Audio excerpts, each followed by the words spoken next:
Hi, do sex and drugs and rock and roll really go together? Well, you should have been here last night. Whew.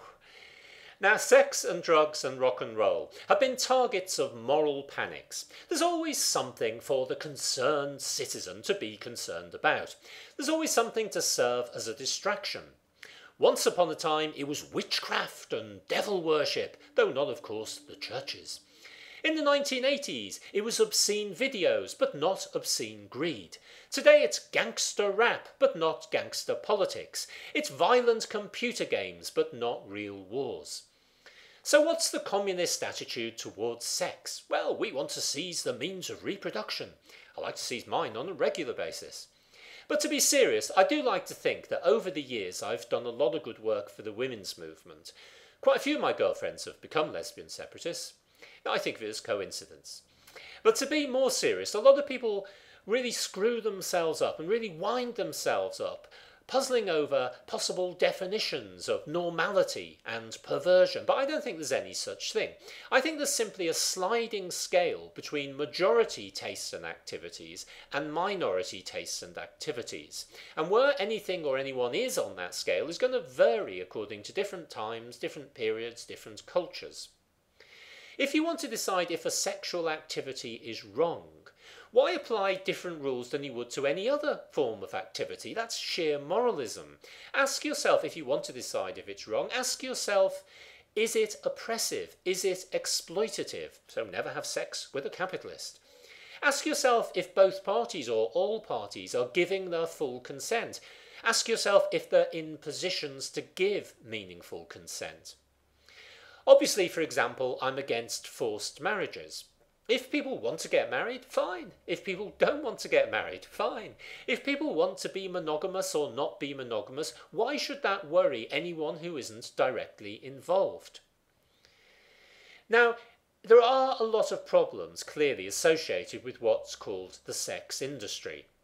But the fact it's sex is again irrelevant. That's simply moralism. These should be seen as industrial problems, questions to do with working practices, working conditions, wage levels, things like that, questions to do with exploitation and oppression.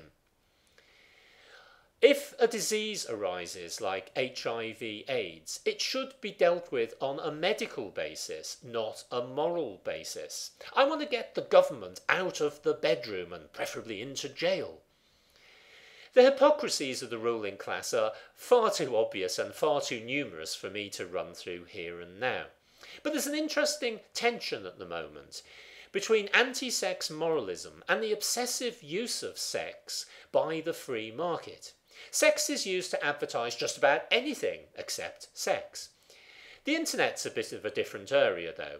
I regularly receive offers to enlarge my penis. I now have a 2-foot penis. Women faint when I get an erection, and unfortunately so do I.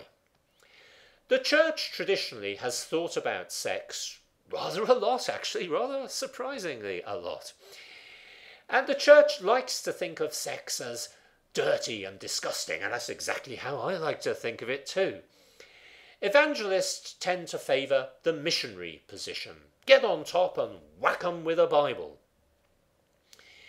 Now, why should we worry about what people do in their bedroom? Why should we care what other people choose to do in bed or on top of the wardrobe? How childish, how stupid, how ridiculous is that? Well, a lot of people like chanting, so I've come up with a chant which might prove very useful if you ever find yourself caught up in the midst of a moral panic. It's very simple and it goes like this. Just repeat it to yourself in the midst of a moral panic. It's none of my business. It's none of your business. It's none of his business. It's none of her business. It's none of our business. It's none of their business. Quite simple and catchy, really, isn't it? Maybe we could get together, do the hand movements. It could be a new communist dance craze. We haven't had one of them recently, have we? In fact, I think I'll try it again, boys and girls. It's none of my business. It's none of your business. It's none of his business. It's none of her business. It's none of our business. It's none of their business. Well, there we are. That's sex in 5 minutes. It's a bit longer than I usually manage to last, I can tell you. The next video I do is going to be on drugs, so let's hope I don't overdose, eh? Remember, the main enemy is always at home, but they can still fuck you from there. Bye.